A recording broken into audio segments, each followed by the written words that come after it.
Pour ce premier épisode du décryptage d'écoféminisme, nous nous focaliserons ici sur la première partie de l'ouvrage intitulé « Critique et perspective ».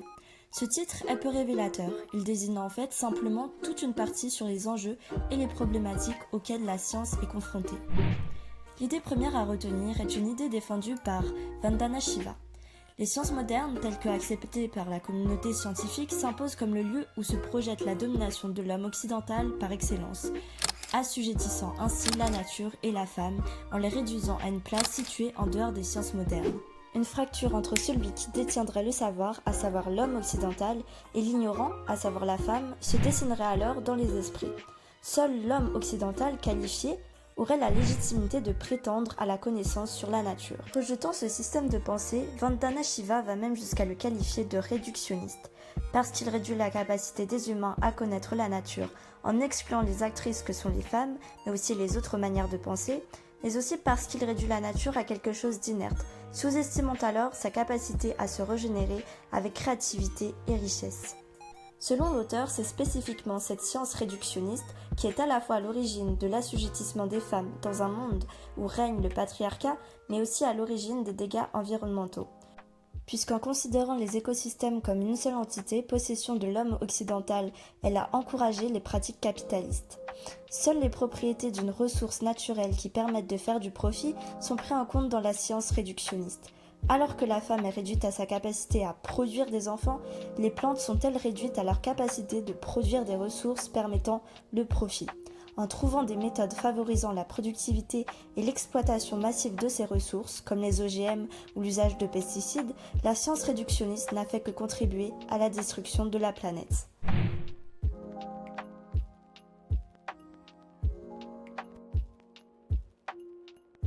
Comme la nature, la femme possède d'importantes capacités à se régénérer et à se transformer. Or, comme la nature, la femme est, selon Shiva, considérée comme une entité inerte et passive qui ne prend de sens que quand on lui donne de la valeur en l'exploitant.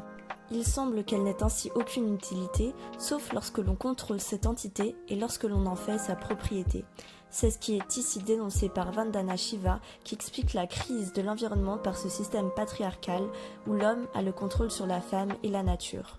Après avoir exposé cette thèse, Vandana Shiva évoque l'idée selon laquelle l'écoféminisme serait une solution.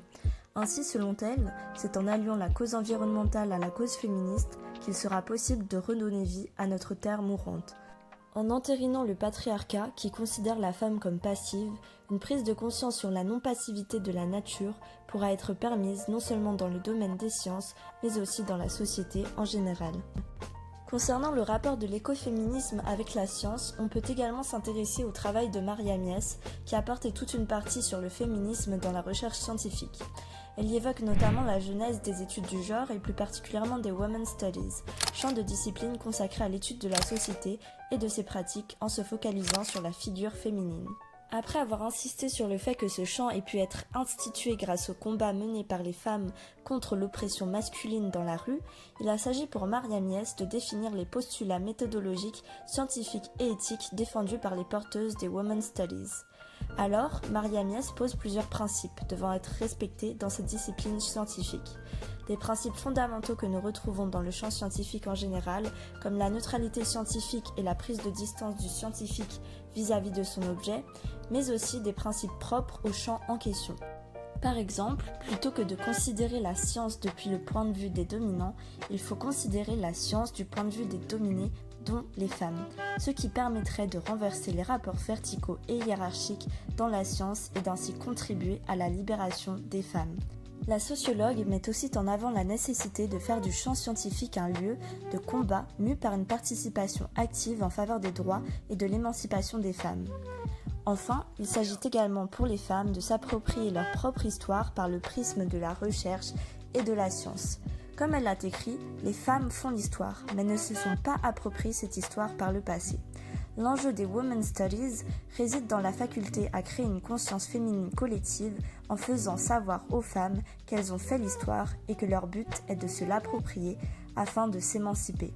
Ce sont tant d'exemples qui révèlent la volonté de Maria Mies de faire du champ de la science un lieu de lutte où les rapports doivent se renverser afin de libérer la femme face à la domination masculine, mais aussi afin de se libérer des conceptions assignées aux sciences réductionnistes, ce qui permettrait une reconsidération de notre vision de la nature et de la femme. En conclusion, c'est à travers cette première partie que Vandana Shiva et Maria Mies insistent sur la nécessité de remettre en cause les dynamiques en action au sein du champ scientifique afin de contribuer non seulement à la limitation des dégâts environnementaux d'une part, mais aussi à l'émancipation de la femme.